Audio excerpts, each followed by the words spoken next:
Hello team, welcome to another ATP Geopolitics video with myself, Jonathan M.S. Pierce. This is a Ukraine war news update. We're going to do a military aid update, but my goodness, there's a lot I could talk about tonight. I could do a geopolitical video right now and I could just talk to you for 4 hours and I still wouldn't get through it. I mean, we have the American ambassador to France, being barred from speaking to the French government for getting involved in basically interfering in politics in France. We have the American ice hockey team getting drunk, I guess, celebrating with Kash Patel. Like, why is he getting a plane all the way to... I mean, he's already in trouble for getting the FBI plane and using that for personal means. And then Donald Trump speaking to them on the phone and being misogynistic and talking about the women's team, who also won the gold medal in ice hockey and actually had a better campaign than the American men's. But he takes a mickey saying, oh, I suppose I better invite them to the White House as well, otherwise I'll get impeached. And then all the men laughing. And now the women's team are refusing to go invited to the State of the Union speech. And that's all kicking off. We have the American, I think the stock market is down 700 billion today. Housing's flipped, all sorts of crazy stuff. We have a Republican congressman being pretty much expected to resign because of sexually harassing someone who ended up committing suicide. And then even people like Lauren Boebert calling for them to resign. That would then mean that they don't have the majority in the House of Representatives. And Mike Johnson is feverishly, I think, trying to protect this guy, even though it's untenable because what he did was egregious and the text messages have all come out. I mean, what else? What else is there? It's just never ending. Just crazy times that we live in at the moment. You've got Doug Ford, the Canadian, the Ontario premier, who's pretty conservative, going to town on Trump. That's interesting in and of itself. Honestly, it's all pretty fascinating. But we're going to talk about weapons going to Ukraine, and we're also going to talk about funding. There's quite a bit to be said about funding due to Hungary being Orbán-y, and there you go. So yeah, it's the old Chinese curse, isn't it? I hope you live in interesting times. Which is like it's an insult. I hope you live in interesting times, where we should all want to live in boring times where nothing happens and we can get on happily with our lives. Thank you very much. But interesting times are challenging. They really are. Right. Okay. So let's get into all the details. As ever, please remember to like, subscribe, and share. I mean, I expect every single person watching this late night live stream will be subscribed to the channel. If you're not, honestly, go and see a therapist. Just talk to them about your life choices. Say, look, I think I've got a problem, and the problem starts with not being subscribed to ATP Geopolitics. It's as simple as that. Let's go into the details. Okay, let's start then with Hungary as promised. And by the way, thank you very much for all being here. Appreciate your support, and thanks to all the mods who I'm sure are hanging around being awesome. Right, Hungary has blocked Ukraine's 90 billion euro EU loan and the 20th sanctions package. There's lots to say about this. I'm going to keep this pretty short. Basically, Orbán's blocked it. He's in Egypt, and that will also block the IMF funding that's contingent upon this funding going through. So it is really, really serious. We are hearing, well, first of all, Kaja Kallas and others came out. Antonio Costa came out and gave quite a harsh rebuke of Orbán not being unified, etc., etc. EU's powerful signal to Russia stalls as Hungary blocks the 20th sanctions package ahead of the war anniversary, says a Kiev Independent. Quote from Kallas: "This is a setback and a message we didn't want to send today." So of all the days this could happen, just as in fact in Ukraine at the moment, it will be the anniversary of the war. Budapest also blocked the planned 90 billion euro loan. Just honestly unbelievable. Now, next to reports that the EU is to prepare this loan for Ukraine despite Hungary's veto, as you'd expect. And you would have thought they would have had some contingency and plan for this eventuality. European Commissioner Valdis Dombrovskis said work on the regulation is on track and will be completed shortly, allowing the EU to move forward with the documents needed to raise funds on international markets. Hungary's veto on budget changes will not stop the process as the European Commission continues preparations for financing. So fingers crossed they're going to be able to do something about that. But my goodness, it's deeply, deeply frustrating. Czechia, on the other hand, Andrej Babiš, who's this populist, not himself necessarily hugely pro-Russian, anti-Ukrainian, but his party's in a coalition with two parties that certainly are, and he's been going along with the kind of pro-Russian sentiments. Interestingly, they were pressured to join this bloc with Hungary and to some degree Slovakia, but they refused to do so. In a major blow to Hungary's attempt to build a unified Central European front against Kyiv, the Czech Republic has officially announced it will not join Budapest and Bratislava, so Hungary and Slovakia, in blocking the sanctions package against Russia. Key details of the decision. Czech Deputy Prime Minister explicitly stated on public television that Prague will not back Hungary's veto, dismantling Orbán's recent claims of a growing regional consensus. A neutral stance, Havlicek, the deputy, emphasized that Czechia will not take sides in the bitter energy dispute between Ukraine, Hungary, and Slovakia over the halted Druzhba pipeline, and he called for arbitration instead of ultimatums. Prague is demanding an independent arbitrator to verify the physical condition of the pipeline and determine if oil can actually flow amid Kyiv's claims of Russian missile damage. So this is really super important. It's good to see Czechia being sensible about this and not joining the Netherlands. Might also be, I wonder, if I was Czechia and I was sort of wondering about, even if I really felt aligned to Russia, it's about realpolitik and looking at Hungary's Orbán or Orbán's Hungary and thinking, come April, I think Peter Magyar is going to be in. He's much more pro-European. Robert Fico is not particularly popular at the moment in Slovakia. There are issues there, maybe. Do we want to get on the wrong or right side of history? There could be a little bit of just being sensible about what the direction of Europe might be going in and whether it's worth Czechia annoying essentially the central powers in Europe and also upsetting the apple cart and potentially damaging your chances of getting funding, in a way that Hungary has had funding frozen because of their democratic backsliding. So, yeah. We have Lithuanian Foreign Minister Budris Kęstutis saying that the EU policy should move from unanimity, and I totally agree with this, to qualified majority voting in response to the Hungarian veto. So Hungary is at the moment vetoing many things, and this is basically paralyzing the EU because they have unanimity on a certain amount of votes. And I explained to you previously which ones are unanimous, which ones already have a qualified majority.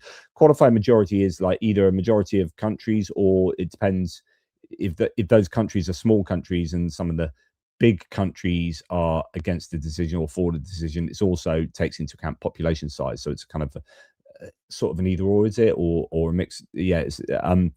Anyway, the qualified majority is essentially looking for a majority that is substantive, right? We cannot be disrupted each time by these vetoes, he says. Absolutely, 100%.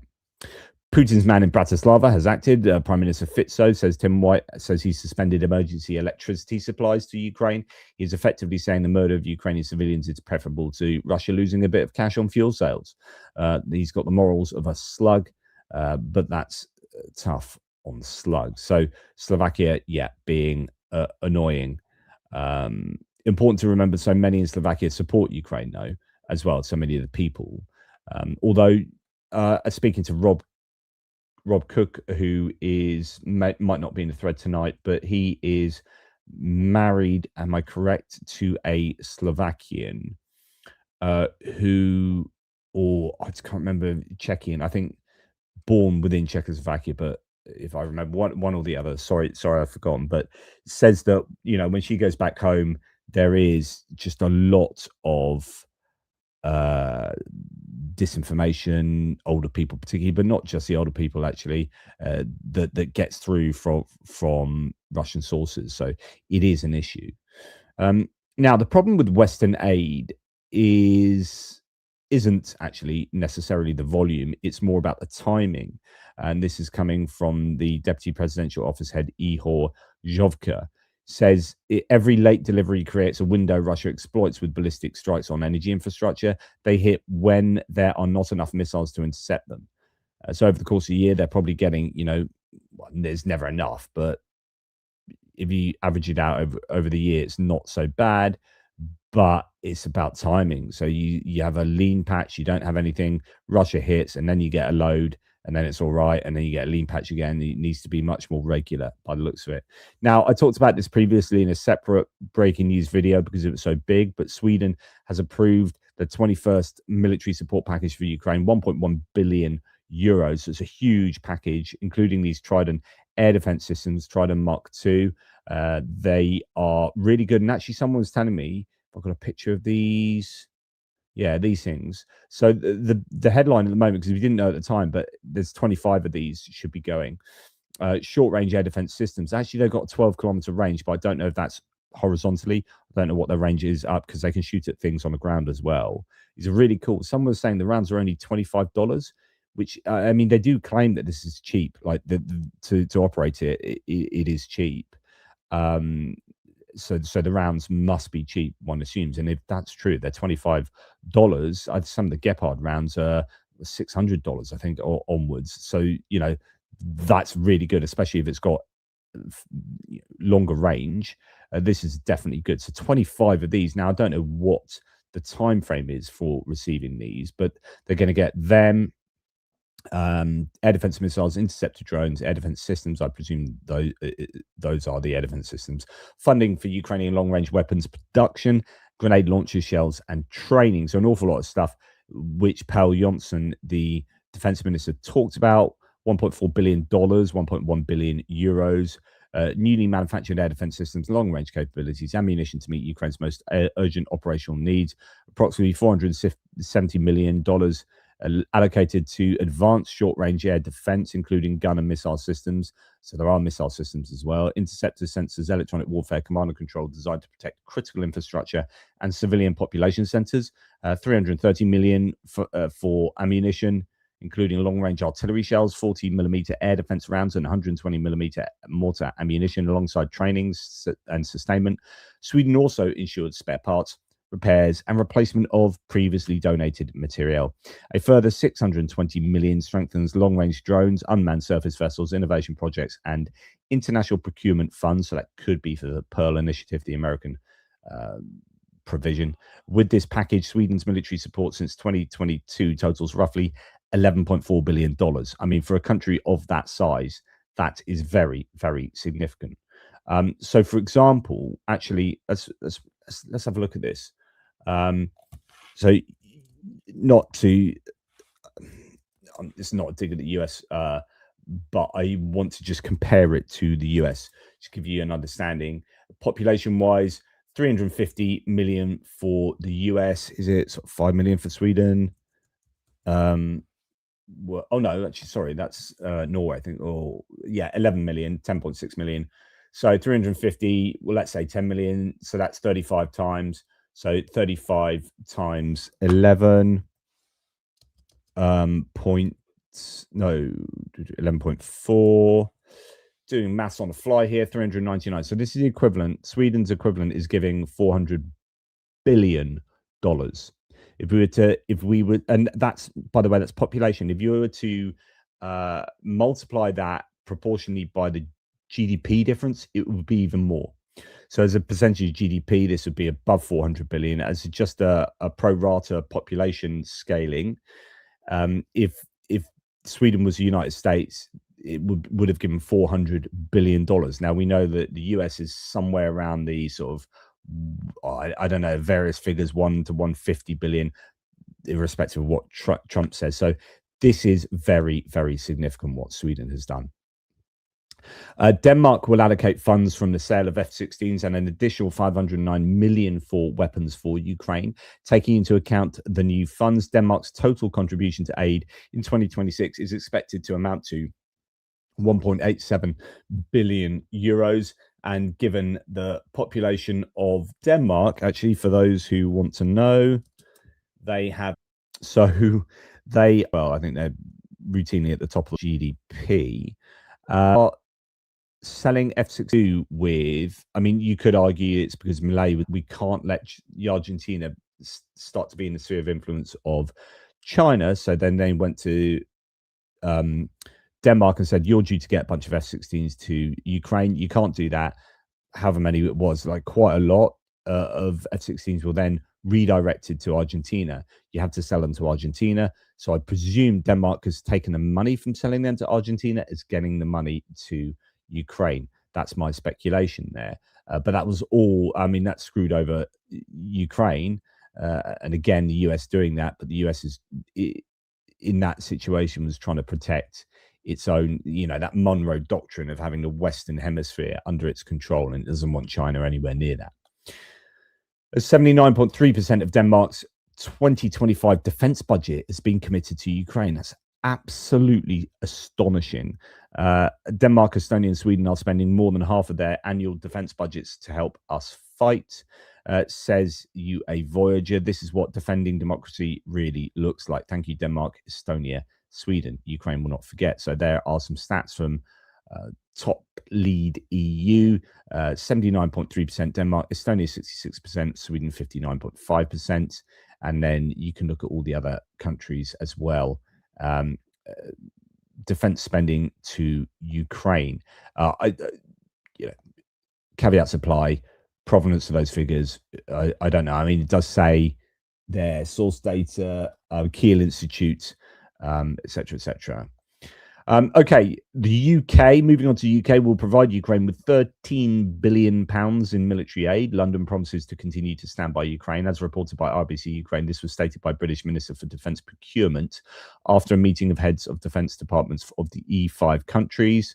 Now, I don't know what the time frame for that is, whether that's over the course of the Parliament for the Labour government. It's 13 billion is like, it's kind of meaningless unless that's qualified. But anyway, I guess the point is the UK is not backing down from supporting Ukraine monetarily and with regard to aid to Ukraine. Some people talking about sound and buffering and whatnot. I don't, should be no issues my end. Who knows? I hope you are okay. More than 280 tons of used fishing nets. Now, this is Scotland sending some fishing nets to Ukraine to help counter Russian drone attacks. Scottish government has announced. So that's really good. This is something the French have done. That's really good to see that the Scots here in this case are copying what the French are doing. So yeah, fantastic. Yes, some people got sound and some people don't. So just refresh your browser. Yeah, apologies if I don't know, YouTube could be being weird. So yeah, anyway, the Scottish fishermen doing a good job there to get some much needed assistance to Ukraine. Now, not that this is anything new, but I'm just going to mention the Raven. This is a newly created system for Ukraine using air-to-air missiles from in a ground attack mode, ground launch mode. See, this one's already taken a bunch of drones out there. British Raven air defense system purposefully made for Ukraine with 13 supplied as it stands. It sits on the Supercat HMT 600 vehicle, launches ASRAAM missiles. It's got a 70% success rate, kill percentage when fired. The cost of just £1 to £1.3 million per unit. Still, you know, that's still a lot. Is that the cost of the whole unit, not the cost of the missiles? I wonder what ASRAAM cost is. ASRAAM missile cost. Yeah, that's about £200,000. So it's not cheap. right? And £200,000 to take out Shahid when you could be taking out with an interceptor drone that's less than $1,000. You know, you can get 200. You can get 200 interceptor drones, arguably for the cost of one of these missiles. So, although this is good and it is cheaper than your Patriots, NASAMs, etc., uh, and pretty successful. But yeah, so a 2 missile shot is up in the high 90+% KP. It's firing UK ASRAAM missiles that are past the sell by date. That's interesting. So actually, these missiles might well be. It's not a case of looking at the cost of the missiles. It's like these are going to become either obsolete or phased out or whatever. So actually, it's not a case of that expenditure per missile. They would have been destroyed, which actually costs a lot to do. The missile cost has been paid for when it was bought years ago. It's depreciated and it's now costing nothing. This is a point I've made previously, much earlier in the war, when the US was giving a load of equipment to Ukraine that, like the ATACMs, are due to be phased out, replaced by the Prism, and this stuff costs to be decommissioned, and it's been paid for. And so what they were doing, so even when you look at what the US has given to Ukraine, and this will probably be the same for most countries, right? But what the US had said that they'd given to Ukraine in terms of value of equipment was the book value. So that's like, if you're going to buy one of those now, that's how much it costs. But actually, we're not going to replace them. And quite a lot of the stuff that they gave to Ukraine, they weren't going to replace, because they were just going to get new stuff, or that it's already been replaced.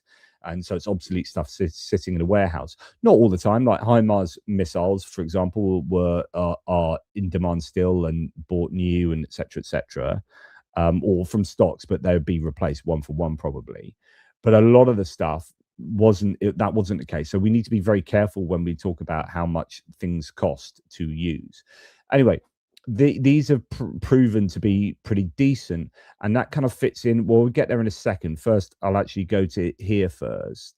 But and from a UK point of view, by the way, we don't have an awful lot of air defense stuff, because our main air defense is ship based, right? I assume the British are looking at the war in Ukraine, and we need to sort ourselves out. In fact, let's bring that in next. So indeed, I need to I'm going to have to refresh all of my tabs, because they've been open too long, and sometimes they go. Do that while I witter on to you. So that is Germany fences drones and the ability to shoot down drones. So not just drones, but counter drones without American support. It is happening. So, wherever you see it in the political spectrum in the US, just let it be known that Europe is, doing its own thing now, and it is not too happy with relying on the US anymore. And here it's about making sure that there is air defenses that are fit for purpose in Europe, but also cheap enough. The E5 is a relatively new term, and we're going to be hearing a lot more of it going forward. So those 5 nations looks pretty important. So there's one example of something that can be put together relatively cheaply. TAF Industries has announced that it's launching the mass production of UK-developed Octopus 100 interceptor drones. These are ones that Zelensky brought to number 10 Downing Street recently and said, can you build these under license? And the UK said, yes, we can. Now, it has been delayed because, as it says here, up to this point, mass production. So they're supposed to be being made already, like to the tune of something like 2,000 a month. Production has not been possible due to shortage of certain parts used in the design. TAF has now worked with the developers of the Octopus 100 to substitute these with readily available alternatives. So now that should be working 1,000 per month, not 2,000, up to 1,000 per month. Although that's in September. I'm wondering if that's gone up since then. But anyway, they have also, I think, licensed these drones to, or given out license for these drones to other companies around Europe as well. And there are producers inside Ukraine too. So hopefully there's going to be a significant enough production of these. But this is all about helping not just Ukraine, but helping ourselves. We need to get production of weapons. And even if, in 5 years' time, we're not going to be producing this one, it's about constantly learning and having these reactive manufacturing facilities online to be able to say, right, now we need to change the frequency of this, to change the chipset on that, or whatever. But before this war, we were woefully underprepared, and we still are, arguably. So this kind of stuff is really, really important for Europe to get on with building, to help Ukraine, to help ourselves, not just in the Ukraine war, but with our armed forces going forward. Now, Renault, and I've now got a Renault car on lease, right? And part of why, I'll be honest with you, because I'm a bit of an ethical consumer, and I try and think a little bit about what I get. And I had to replace a car recently, so we got a Renault car. And part of why I did decide to go Renault, I wanted to go European, and I was looking at what gets made, electric cars, what gets made in the UK, and in the end, I went for this Renault. And partly because I knew that they were building drones for Ukraine. That's partly the reason. So French Aid to Ukraine here says 90% of members of the leading union at the Renault plant in Le Mans support the production of the Chorus drones, this new drone they're going to be building, compared to just 6% who are strongly opposed. Quote, this result demonstrates a genuine interest and a sense of pride about our site investing in an innovative project. So that's really good. They are going to be helping them. Someone here, and I actually, this is one of you guys actually, because I quite often speak with 13 Bullets loves the EU. Glad they take it seriously. However, 600 a month isn't much compared with 3,000 plus a month from Russia, which I said, look, this is an unfair, it doesn't say it here, but if I click here, I said, look, this is one single French company, is an unfair comparison. UK is making 2,000 a month with the Octopus. Actually, it could be 1,000, but you get my point. Add up all the companies in all the countries, and actually Ukraine's getting an awful lot of drones, and all the drones that they're making themselves. So that 3,000 a month Russian number needs to be compared with not just 600 from Renault alone, but Renault and TAF and X and Y and Z and all the stuff getting made in Ukraine, and it all comes together to help out Ukraine a great deal. Right, more from France. French Aid to Ukraine says DMS Group, a French SME, is delivering mobile medical imaging equipment to Ukraine, which is being financed by France. A total of 120 mobile emergency radiology units are expected to arrive in Ukraine within the next 5 months. First 12 were delivered in July, with more deliveries planned until March. So that is excellent news there. And then France is quietly building up Ukraine's Mirage 2000 fleet. So I'm a bit underwhelmed by the number of Mirages they're getting to Ukraine. So 3 initially, one that has crashed, unfortunately. And then another 2, one arriving before the end of March, another one then shortly thereafter. Eurominded Press says France is quietly building up Ukraine's Mirage 2000 fleet. 2 more jets expected by mid-2026. The crew's already in training. Ukraine has been using the supersonic fighters not just for strikes, but for intercepting Russian cruise missiles and drones. So yeah, quietly building them up. But, I'd love them to get a whole bunch of these. Maybe it's dependent on how quickly they can train on these, because they're also training for F-16s and probably training for Gripens. And then, of course, you've got Rafales. And then the Soviet era planes that they already operate that you still need to get people trained on as pilots, retire or whatever. So yeah, it could be that the pilots are bottlenecked there, although I'm not sure that is the case.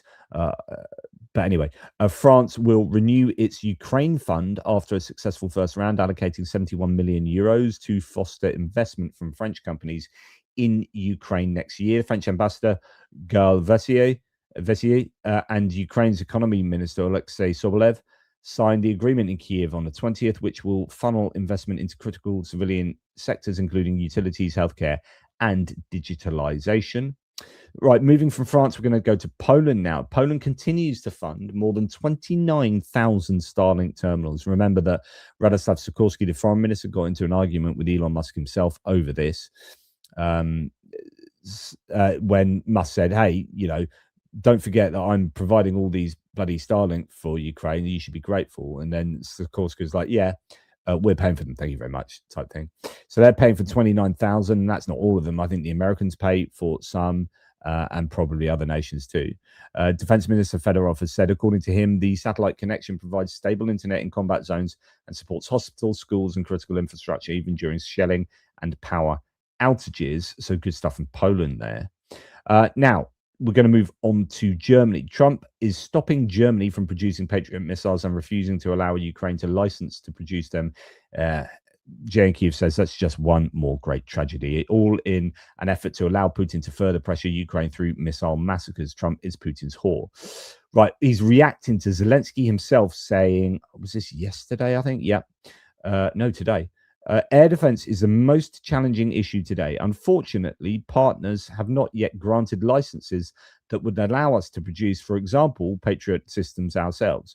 He's saying, for example, partners haven't allowed us to produce Patriot systems. But actually, that's not for an example. That's like partners haven't allowed us to build Patriot systems. He's not really saying, for example, I mean, we want to build many systems, but for example, Patriot. No, he's like, we can't build Patriot. We were promised licenses to at least build interceptors, as far as I know, or at least manufacture missiles, he says, for the systems we already have. So far, we have not achieved success in this. How can we make Ukraine stronger in this war? It's obvious, close the sky. If civilians are protected, our rear is secured, people are working, children are in school, the economy is functioning, there is money, there are taxes that go to the front. In this way, we strengthen the army. Unfortunately, this is not yet the case. It's so important. Like, people were having a go at me for naysaying about the strikes on energy infrastructure. The energy sector just screws the economy. If you have not enough energy, you can't build stuff, you can't sell stuff, you can't keep your population warm and with power. It just, tax money needs to be generated to go to the front. Zelensky is on the money here. Of course he is, because he's running that country. He knows what the pressures are. Air defense allows the economy to function. And at the moment, he's not happy that it seems like Trump has gone back on his word to offer those licenses. The European Commissioner for Defense calls on EU states to increase missile supplies to Ukraine. I've had talks with all major European missile manufacturers. I will soon go on a missile tour, visit missile factories with defense ministers to discuss the implementation of a special program. Kiev has identified clear strategic priorities, long-range missiles, and a 155mm artillery ammunition, Kubilius added. As a reminder, the EU has approved a 90 billion euro loan for Ukraine, of which 60 billion euros will be allocated for the purchase of weapons for Kiev. So this is really good news. Like, Kubilius is definitely on side, right? He's a big supporter of Ukraine. And from an EU point of view, that's obviously very important. But I think it's excellent to get to really focus on getting more missiles, because, as mentioned, without those missiles, the economy suffers. It's all connected. Now, Germany, according to Boris Pistorius, the Secretary for Defense, says Germany and its partners are preparing to transfer additional missiles for Patriot systems to Ukraine. Now, I presume this is the 5 that they were going to provide, with 30 from Europe. Last week in Brussels, I proposed collecting a certain number of PAC-3 missiles. Germany, although we have already provided a lot, is adding 5 more. We are in the process. Some countries have already signaled their readiness. We are waiting for final confirmation, but I'm very optimistic, and we'll soon give the order for our missiles to be dispatched quickly. I mean, that would last barely a week, right? But it helps. The key is producing more. You produce more as well, you bring down the price of them. There'll be economies of scale, I'm sure. Although I guess you have to build up the capital and the production line, which is pretty expensive. But nonetheless, they need more Patriot missiles.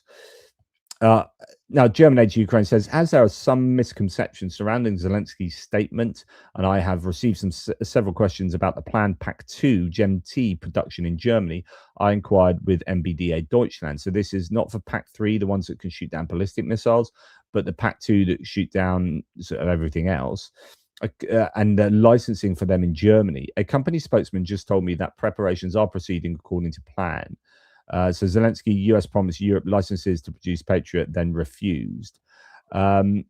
I hope this clarifies the question on whether MBDA Deutschland is also affected by the licensing issues mentioned by Zelensky.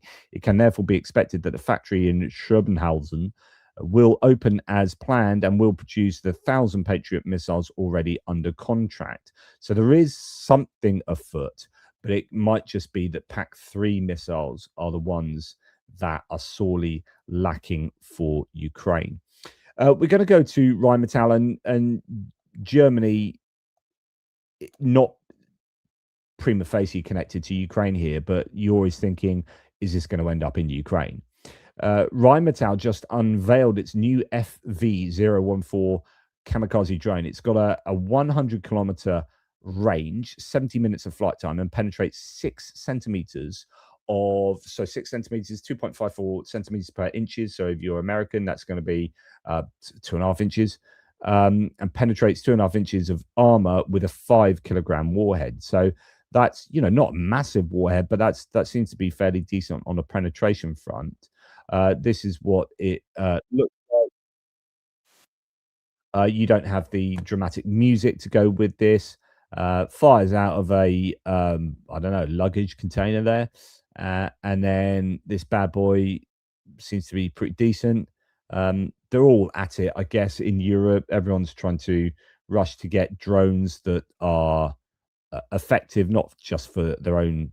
I mean, it's all about selling this stuff, right? So it's like, if we can make a really good piece of kit for Ukraine, obviously there's going to be a market for it, whether it be another nation buying it for Ukraine or Ukraine themselves.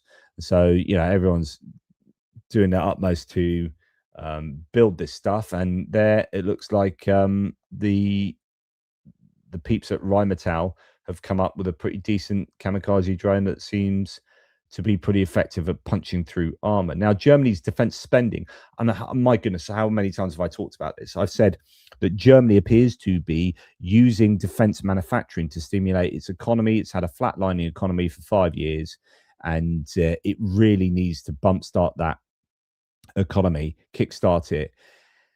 And they're doing that through defense. And I think that's what the UK is trying to do as well. And Canada is doing that to a degree as well. Germany's defense spending is set to decisively surpass France's. Now, France is the second biggest arms exporter in the world now as a nation. It's not to say its defense spending is correlated with that, because, you know, it's what other people are buying from France, right? But potentially reaching nearly double by 2029. I mean, like Poland has in the last 5 years, Germany is just massively tooling up. And I wonder how much of that is going to Ukraine and how much of that is staying with themselves, as they are replacing a lot of stuff in the Bundeswehr as well. Breaking news, or not so much, this is February the 20th. So breaking news 3 days ago, South Korean government is reportedly considering joining a NATO-led Pearl initiative. So the South Koreans joining the initiative to buy weapons off the United States. Remember, the United States have reduced their aid packages by 99%. So they are happy to sell stuff to other people, but not really give it anymore. The initiative that aims to provide military support and funding to Ukraine against Russia. The Korean government still has no plans to directly provide weapons to Ukraine, but may provide direct funding to Ukraine. So they may buy stuff off the Americans to get to Ukraine. Now, that's actually quite important because, as Max25 here says, quoting the Korea Times, South Korea considering joining in there. The move could deepen defense ties with Europe as Seoul seeks to expand its arms sales to NATO member states.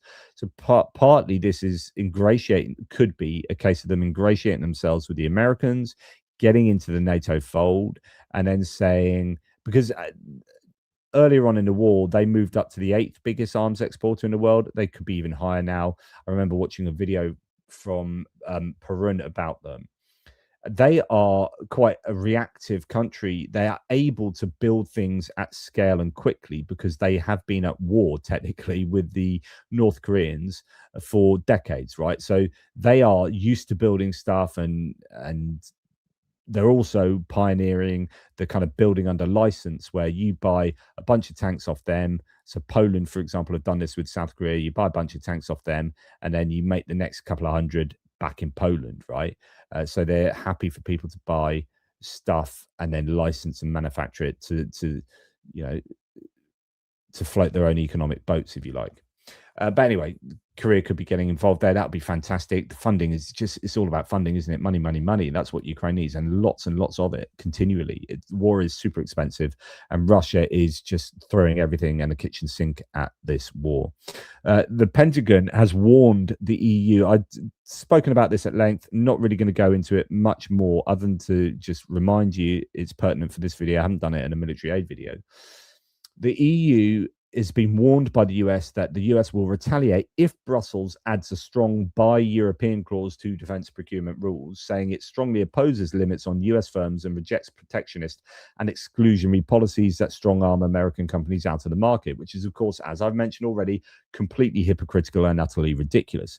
The US is embarking on the most protectionist phase of its entire life, I think. Trump whacking 15% tariffs on bloody everyone. And by the way, do you know who that affects the worst? The UK. We do badly out the 15% tariffs, so that's not good news. But anyway, yeah, the US have their own protectionist policies and they have their own Buy America Act. And yet they're telling the EU that we can't, or the Europeans can't have preferential procurement for their own stuff, that they should definitely still be buying American stuff. And of course, that's completely hypocritical. If Europe moves ahead, Washington may review waivers under existing defense trade deals, potentially restricting EU firms' access to US contracts, even as nearly 2/3 of EU imported weapons come from the US. Now, if the US decides to do that, of course, that would just ruin their own arms industry, right? You will have the arms manufacturers going, on the one hand, yeah, we want you to advocate for us and lobby for us to make sure that the Europeans buy our stuff.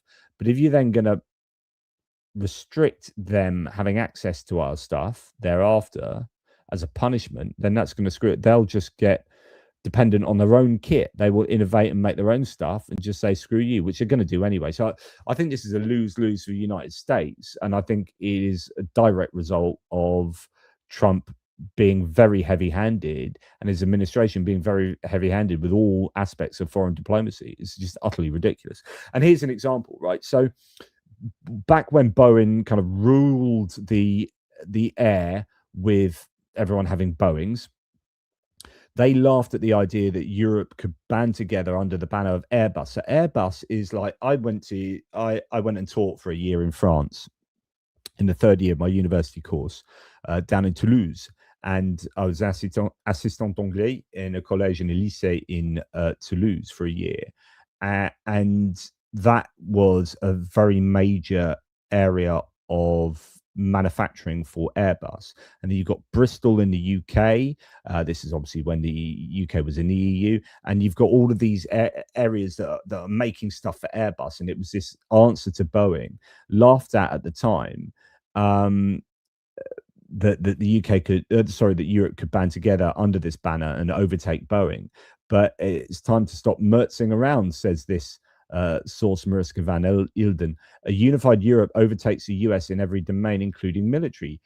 So now how Airbus has now surpassed Boeing to become the world's biggest plane maker. And Airbus is involved in military sort of aviation as well. So this is, joining the dots together here, you are going to see, I think, a consolidation inside Europe of buying European, innovating European, developing tech alongside this more industrial manufacturing, and helping out Ukraine, of course, but really helping themselves out both economically and militarily, industrially and militarily.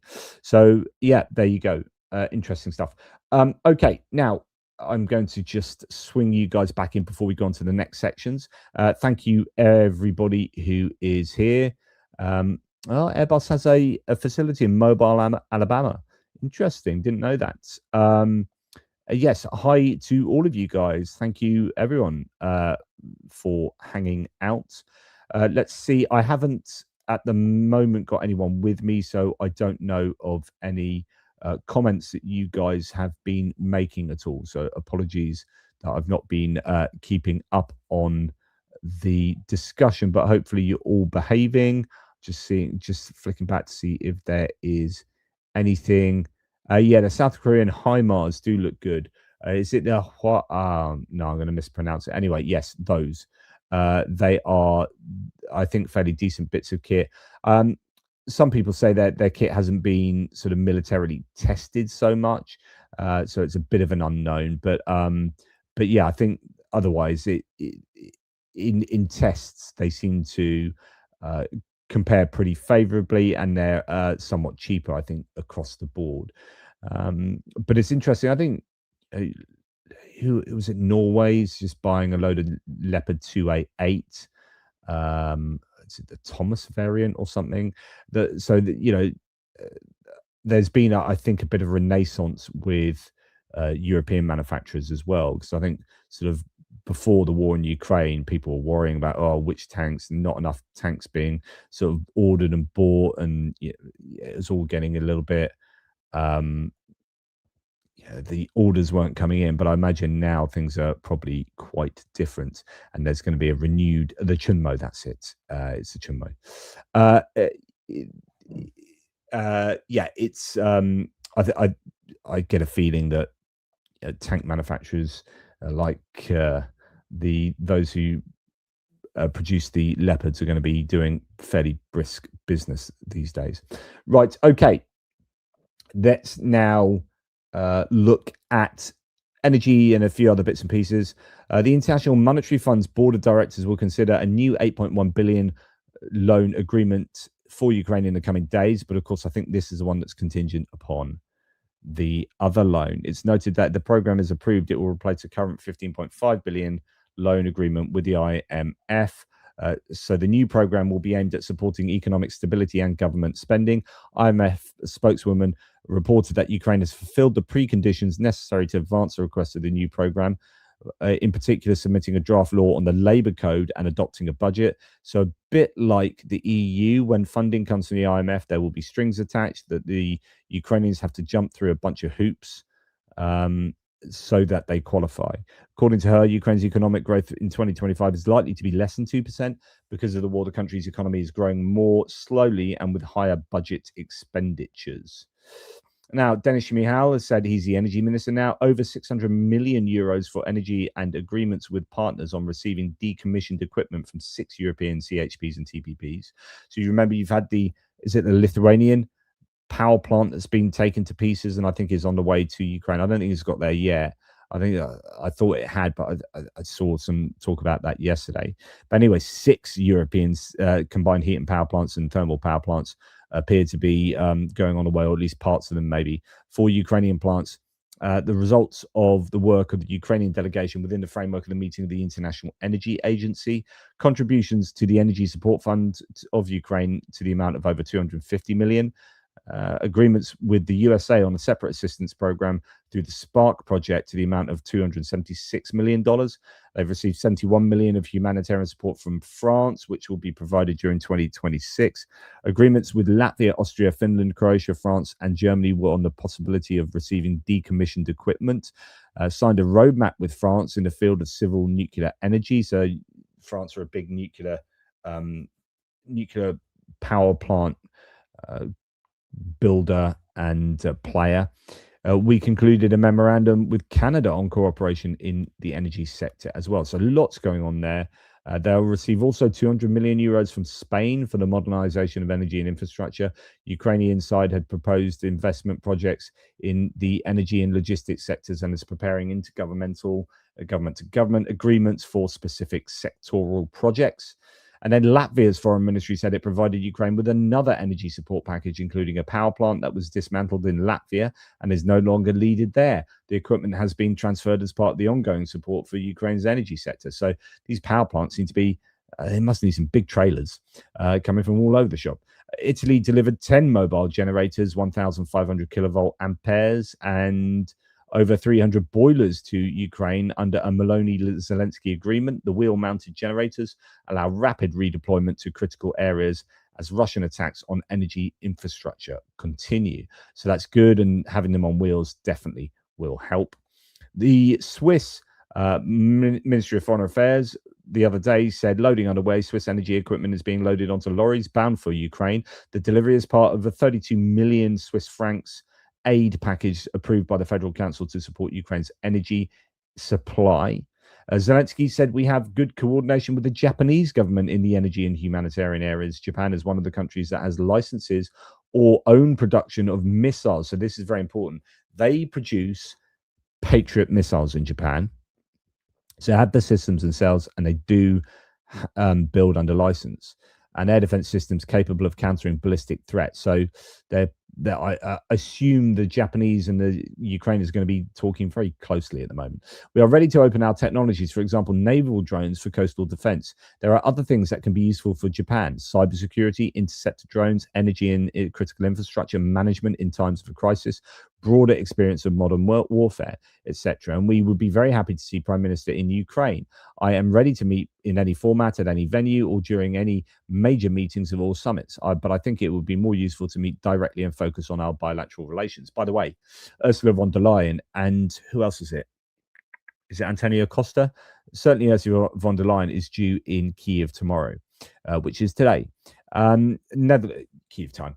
Netherlands allocates €2 million for return of Ukrainian children abducted by Russia. The funds will be used to purchase DNA kits to create a database that will help reunite children with their families more quickly, as well as for psychosocial assistance. That's going to be a big old impact on Ukraine going forward. Psychological, psychiatric assistance to not just veterans of the war, but civilians, people who have lost loved ones, people who have been displaced, refugees, all sorts of horrors that people have experienced, both directly related to the war and otherwise. The cost of rebuilding Ukraine in general has risen to $588 billion. It's 12% more than predicted last year. The main reason for the jump is estimates in Russian attacks on critical infrastructure. So, yeah, thanks, Russia. Okay, moving on to what Ukraine is doing themselves. Ukraine may sell weapons worth several $1 billion in 2026, according to their Security Council. Now, this is very important. I think they changed the rules to the Ukrainians so that their companies, if they weren't making stuff that wasn't all going to be necessitated by the Ukrainians on the front line or wherever, then they could sell weapons outside of Ukraine. So, for example, if you need, I don't know, bloody unmanned ground vehicles, right? The moment they're building these to a huge degree at the moment, and Ukrainian soldiers are going to need every single one of those. So it would be ridiculous for them to build these and sell them abroad to try and make some money, because actually you need them on the front line. But there are certain things, for example, they were talking about unmanned sea vehicles. They actually might be making more of them than they can use, or have the potential to make more than they can use if the orders came in. And if there is that capacity headroom with any kind of weapon, then why not sell them abroad, taking the profit from selling them, and the tax dollars would go to the government, and then that can fund more stuff for Ukraine. So, because Ukraine keeps saying, look, it's not the capacity for manufacturing most of the time that is the problem. We can make way more stuff than we presently are. We just don't have the money. If the money came in, we can make it. So if that money's coming in for people to buy stuff, then they can make it. It's not going to affect what they're making for Ukraine. They make some extra dollars, and then they plow that into making more stuff, right? As Deputy Secretary of the National Security and Defense Council of Ukraine, David Aloyan told Reuters Ukraine's export potential for 2026 is estimated at several $1 billion. Now, of course, that's sales, that's not profit. Taking into account finished products, spare parts, components, and services. This became possible after the state allowed the first sales of defense products abroad. Right. Ukraine already has its own initiatives against ballistic missiles, says Fedorov, and offers to cooperate with Europe. The European defense industry must urgently increase production capacities in the field of means of countering ballistic missiles as current production volumes remain critically low. So, yeah, you got a SAMP-T and what? Just a SAMP-T NG. Okay. And how many are you building them? What, once a blue moon? One in a, one once a blue moon? That's not good enough, mate. Sort it out, Europe. We need to be building way more anti-ballistic missiles. And Fedorov is on the money there.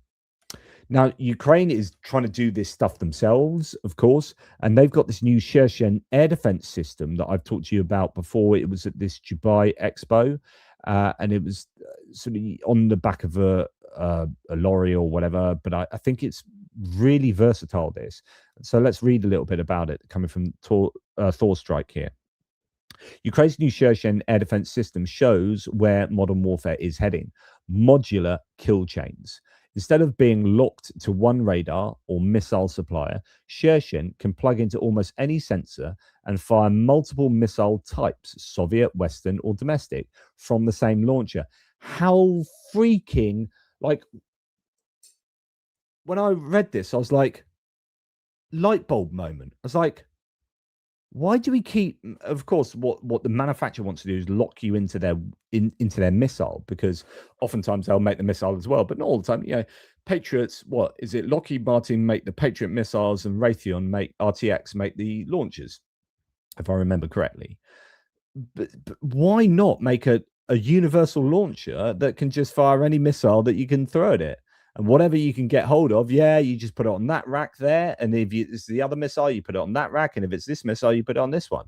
Bish, bash, bosh. You plug it into any sensor, any radar. Is super versatile. Yes, of course. That means no single point of failure, faster replacement after losses, cheaper interceptors at scale, true battlefield adaptability. It's the same philosophy behind systems like Gripen and NASAMS. Open architecture beats closed ecosystems in a long war. In modern air defense, victory isn't just about the best missile, it's about having the most resilient kill chain. And just scale. Like, this allows you to build missiles at scale, because you've got a choice of all sorts of missiles. Oh, we can't get hold of the Patriots at the moment, so we'll whack some, I don't know, AIM 9X on them. Oh, we're short of AIM 9Xs. Have we got some ASRAM? Yep, we can build a bunch of ASRAM. We'll get a load of obsolete ASRAM from somewhere. Bish, bash, bosh. Fire them at the drones. Yeah. Anyway, sorry, I'm getting excited. Come Back Alive Foundation has donated over 25,000 drones to the military, ranging from FPV kamikaze drones to fixed-wing aircraft. The drones were delivered to SPU's Alpha. They are doing a good job, the Alpha unit at the moment, whose drone units are consistently ranked along the top 3 in performance.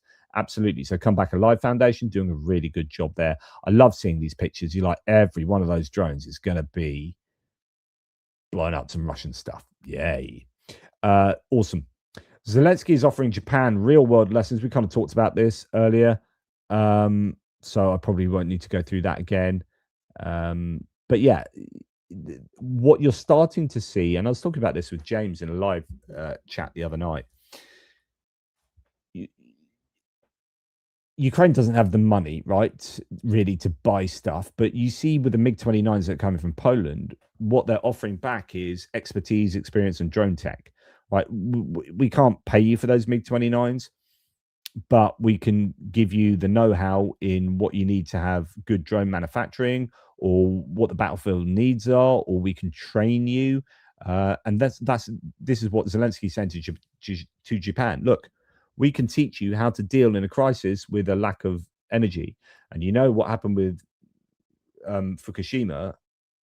You know, obviously you had your own experience there, but we can help you be able to cope with, you know, these tidal waves that might come and take out energy production. We can help you with how to deal with North Koreans. We can help you with cyber warfare, energy infrastructure, all this kind of stuff. These are the bargaining chips that Ukraine is developing. Okay, just on the final parts of this segment, Ukrainian firm STETMAN plans to launch its first test satellite this autumn as part of an electronic warfare resistant military network at 550-kilometer orbit. The constellation will grow to 120 satellites via SpaceX from 2027 and up to 50,000 terminals for Ukraine's military to reduce Starlink dependence. Now, I mean, yes, of course, this is all about money, though, isn't it? But this is exactly what Ukraine need, which is we need our own satellites. You might think that's ridiculous. You're fighting a war, but my goodness, see how important Starlink are. They can have their own systems there that don't give them dependency on Starlink or indeed Poland for funding that. Then, you know, happy days. So, yeah, they're going to get their first satellite in this autumn. Constellation will grow to 120 satellites via SpaceX. So actually, SpaceX will be helping from 2027. Interesting. Okay, moving on to Russian stuff now. Just a quick thank you. Thank you very much to Putin Puppet. No US weapons for Ukraine. No Ukrainian drone tech for the US. I mean, yeah, the problem is I imagine the Ukrainians are still giving all their tech to the US. They're still getting stuff like some intelligence. There's probably a lot of help coming from the US behind the scenes. I'm pretty sure the Pentagon will be trying to help Ukraine as much as possible, irrespective as to what, you know, head of the Pentagon, Pete Hegseth, might say, or Trump or JD Vance or whatever. But yeah, I mean, yeah, there could be some leverage there. Hoagie, thank you so much for the gifting of 10 ATP Geopolitics memberships. Really, really generous of you, Hoagie. Good to have you on board. Thank you, my good man. Right, okay. Moving on to the final segment, which is Russia. And as I told you the other day in the Hits and Losses video, around 1,000, and I find this a really big problem.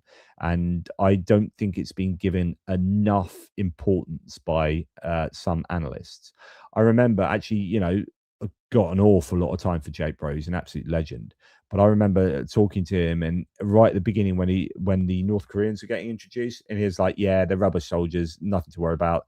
Right, the Ukrainians would just chew through them type thing. And I was like, I don't agree with that kind of approach. I think if you dismiss human beings, 1,000, 10,000, 15,000 human beings, they can be as crap as you like, but you give them a gun and tell them to run at the Ukrainians, or give them drones, train them up on drones to fly them at the Ukrainians are going to have to deal with them, and they're going to have to kill those people as well, or they will be killed by them. And so it becomes, at the very least, a resource drainer, and at the very most, they will just attrit Ukrainian soldiers. So 1,000 Kenyans, that's just one nation. 14 to 20,000 North Koreans, that's another nation. How many Cubans? How many Syrians? How many Iraqis? How many people from Sri Lanka and India and China and so on and so forth? And you start adding these up, some people are estimating really quite a lot of troops, like, you know, tens of thousands of foreign troops fighting for the Russians. Wow. That is nothing to hand wave away and dismiss. Kenyan Member of Parliament Kimani Ichung'wah said, citing intelligence data, that there are 1,000 Kenyans fighting against Ukraine. He said those recruited include former military personnel, police officers, and civilians. A network of recruiters is operating in Kenya, sending mercenaries to serve in the Russian army. Huge problem there. Huge. Now, Putin is setting the stage for rolling involuntary call-ups in Ukraine, ISW assesses, as Russia struggles to replace its losses with contract soldiers alone. I think Russia is going to be, I think they're putting things in place to do a national mobilization if push comes to shove, and push is looking very close to coming to shove. The economy is, I think, going to dictate whether or not Russia does something desperate. And one of the last throws of the dice they have is to mobilize 500,000 Russians that will completely screw the economy even more. But if you're looking at the economy saying, well, it's tanking anyway, let's just we'll shut down the internet, we'll shut down Telegram. No one can talk to each other unless it's through the Max app, and we're going to keep a tight grip on that. We're going to mobilize, and if they do that, Ukraine's in a lot of trouble, because suddenly you got a whole load of Russians. But on the flip side, how long does that take? Yeah, how realistic is it that you can pull all those people up quickly and get them to the front lines?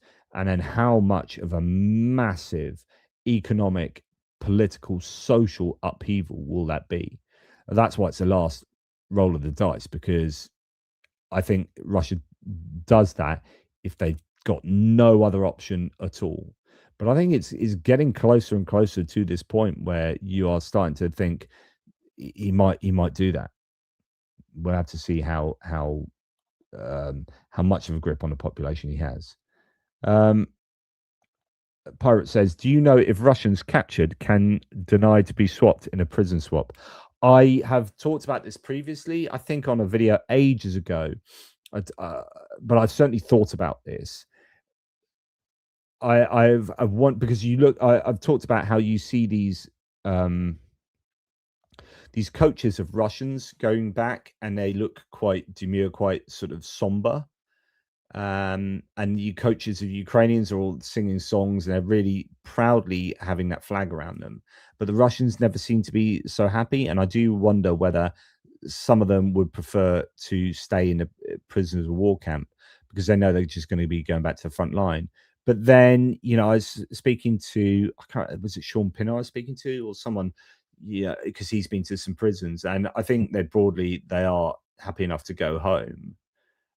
But, I mean, it probably depends. There seem to be prisoners who still are completely beholden to the propaganda in their heads, and even in these prisons where they're being treated relatively well, and they'll be speaking to other Russians. I mean, some of these Russians will have had terrible experiences at the hands of their own commanders. So I don't know. I'd imagine there will be some who wouldn't want to go back and fight.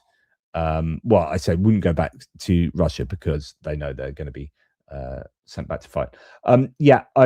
So there have been 3. Sorry, this has nothing to do with military aid. I'll come to that in a second, actually, Ronnie. I will come to that later. So I will. I'll talk to you about that in a sec. Let's just finish what I was doing here. So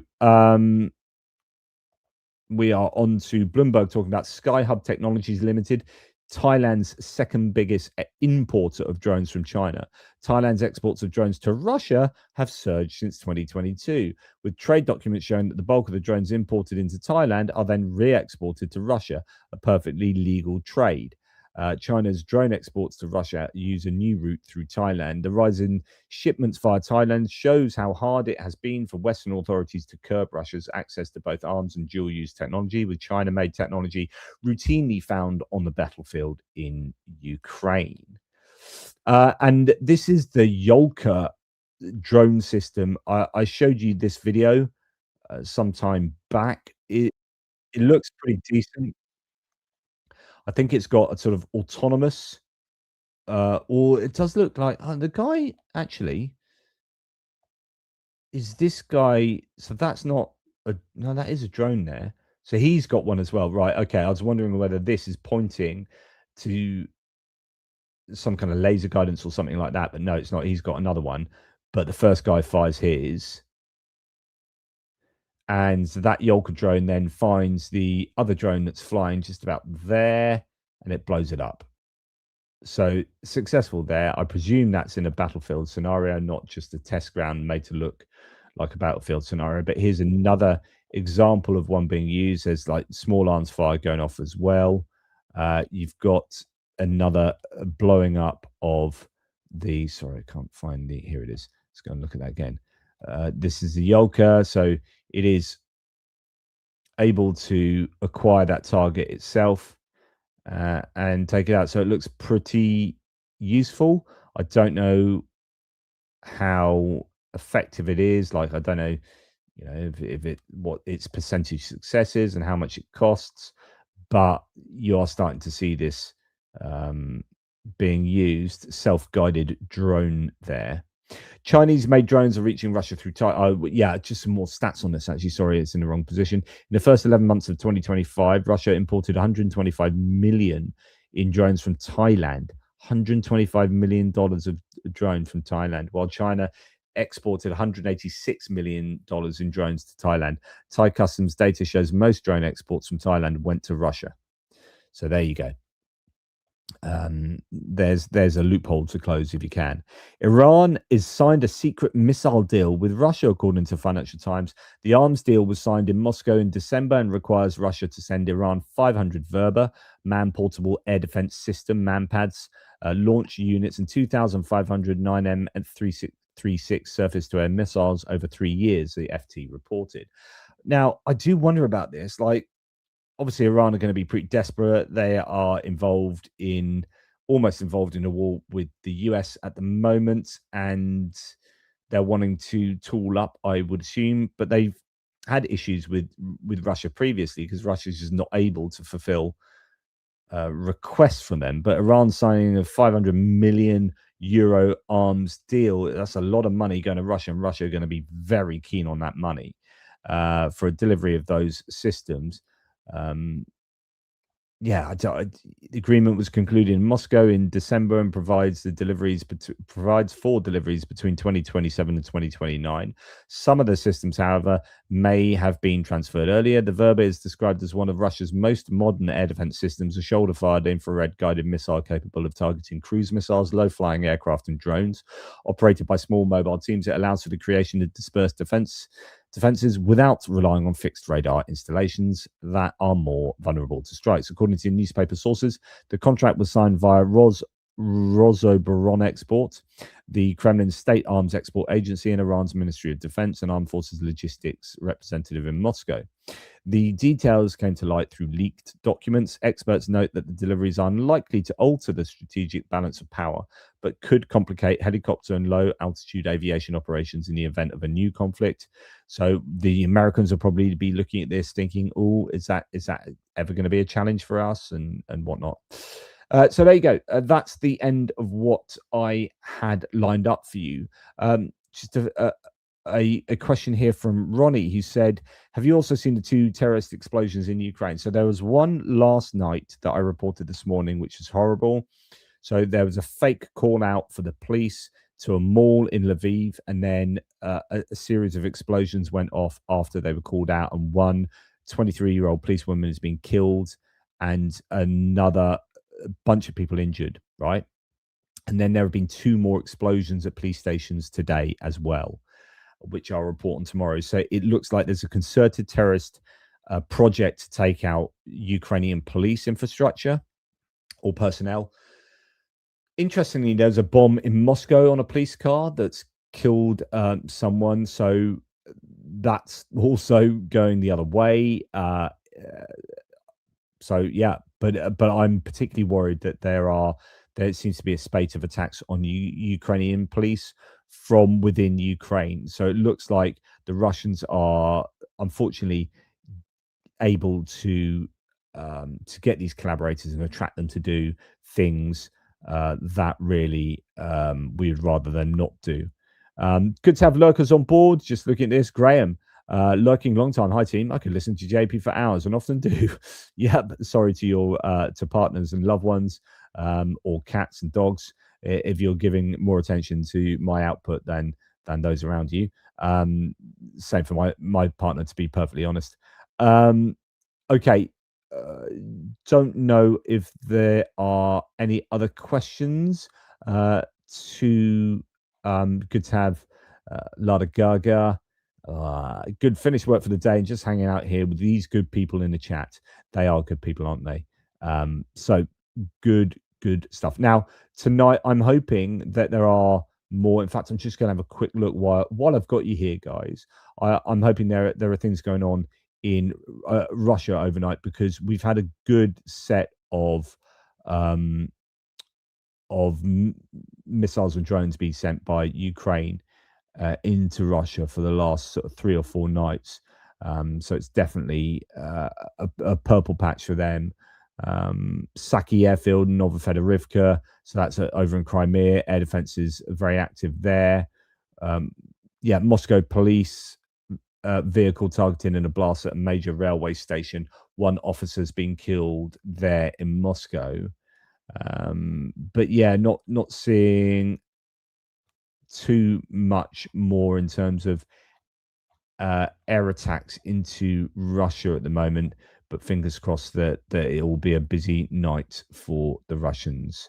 But usually, actually, I would have seen things by now that you'd get drone bomber maps, and I haven't seen any drone bomber maps. So maybe it is a quieter night. We are hearing Belbek and Katya airfield, so it could be those FP2 drones busy in Crimea. But yeah, I'll let you know about all of that tomorrow, though, of course. Right, absent of any other questions and comments, I thank you very much for being here. Please remember to go and hang out at the Discord server, where I'm sure there's quality conversation going on. You can share your videos, you can talk about what's going on the front lines, you can have your chats, and I really do appreciate you guys going there. I don't spend enough time there myself because I am so freaking busy. But there you go. Interesting that someone who's this, a pirate, says my wife loves it when I watch you. She gets a TV for herself. Yeah, you know, every cloud has a silver lining. Okay, guys, look. Sorry, not that. Although, thank you, Cheryl, for sharing that. Mitch Mazarol, thanks for the stream and thanks for the Why Ukraine stream the other day. Was happy to contribute via his site. Oh, that's really great, Mitch. And you asking about that, hoping you can post a link for others. I will do that. I need to. Oh, I tell you what I'm going to do as well. So while I've got you here, this is really, really important. So yes, sorry, it's more important that I mention Why Ukraine, because that is a super important thing. Why Ukraine, what James is doing there is absolutely fantastic, and he needs all the help he can get. I want to just show you something, and I know this is kind of taking away from that, but I might do a whole separate video on this. It is really cool. This is really cool. So I'm getting excited. I should be excited about James and what he's doing, but I'm just going to show you this. Right. Oh, why is that not working? So if you know, in English, we call it Where's Wally. In American, it's Where's Waldo. This is actually a website that has been devised. It's called the Kill Zone, but actually it's a recruitment website. So you learn to spot stuff for drones, and it says, now have you thought about joining up? You can join this unit, you can join that unit. It's in Ukrainian, so what you have to do, you can't see now, but I've got a drop down menu. This is Edge. I'm using Microsoft Edge here, but you can use Chrome, and you've got the translate feature on Chrome. So I'm now going to translate the web page, right? And so make sure you do that, because otherwise you won't understand what it's all about. I'm going to move off into the side here.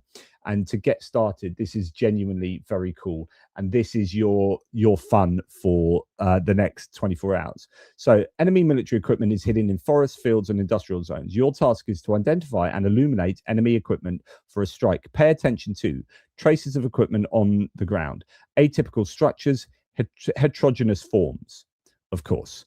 Okay, so we're going to go and look at this, and it's going to tell you what you're looking for. So in this one, we are looking for a gun, a howitzer. The gun is used for fire support. Its destruction reduces the enemy's firepower. So we go on this. So now I have an image that I can cycle around, and I can zoom into, and I need to look for a howitzer in this image, right? And then when I think I've found it, I click on it, and you're being timed, by the way. So you can ask for help, you can get a hint, and it tells you kind of what it looks like a little bit. So for example, I'm going to think a howitzer is going to be hiding in a tree line. So I'm going to look for a long straight barrel coming out of a tree line. I think that's it there. And I found it, right? So I found that there, and I'm better than average because I did that really quickly, et cetera, et cetera. Okay, so we go to the next one. And here is a truck. It's a multiple launch rocket system. It tells you about it. And then I've got to find that here in this one. Goodness knows where that is. So let's assume it's there because that one's quite an easy one. Oh, it's not there. Oh my goodness. Okay. I thought it was because that's that. Oh, okay. Then I think it's, down here. No, it's not there. I'm making this up now. And I go, oh, I don't know what I'm looking for. You request help and it says, look, that's what it looks like. So I've got to find that in there. It tells you about the different shape. Got it. Okay. And then I'll go and find that in there or whatever. Anyway, you get the point. You do that 5 times and then it says, you like that? Do you want to join up? Or you can do it again. You can look for loads of stuff and it's pretty cool. And I just thought that was something worth showing you. So there you go. I'm just going to turn the music off because it's got music going on. And there it is. It's like Where's Wally, but with kit, as if you're a drone pilot and you are searching out for targets. So you've got to go and try that. And thank you for Ronnie and others who have posted that into the live chat. So you can go and see how easy it is to spot things in as a drone pilot. And remember, of course, normally you're traveling at speed, or you're not just hovering, although they will be hovering and looking for stuff as well. But anyway, that's something you can go and check out, enjoy that. But in the meantime, I also need to remind you to go to Why Ukraine and James. I'll try and do a fundraiser with him. What I was saying to him after in the green room, though, is that obviously it needs to be transparent. And he's like, it's really difficult for me to be like fully transparent because I've got my job. Like, he's not a fundraiser, right? So he's like, you need a website, you need someone that's putting all this stuff up. And so when you go to like Jigger's Port, they've got a team that's showing all the transparency. And it's not that James isn't transparent, of course, but it's just that he literally is a one-man band, can't do all of that. As well as his job of being in charge of the drone lab. So that's going to be a challenge because obviously it's really important to make sure that the money goes exactly where we are hoping it goes. Anyway, that's enough for me. I'm really glad that what I do matters. Of course, like it's not just for shits and giggles and whatnot. It's got to be important. What I do has to be, for me, nothing to do with you, but for me to make me do what I do every day, it has to be important. So thank you for the feedback. You keep my sanity. It's not just, it's for mental health as well. I've been watching since day one of the war. Well, thank you. And I feel sorry that you've heard me say that many words and at times pause that many times because I can't find the words. So there you go. So no, I appreciate you guys. Thank you. Okay, look, take care. Thanks, Mitch, for your support, mate. You're such a legend. Hoagie, super generous, and Putin Puppet as well. Really appreciate you all. Take care, and I will speak to you soon.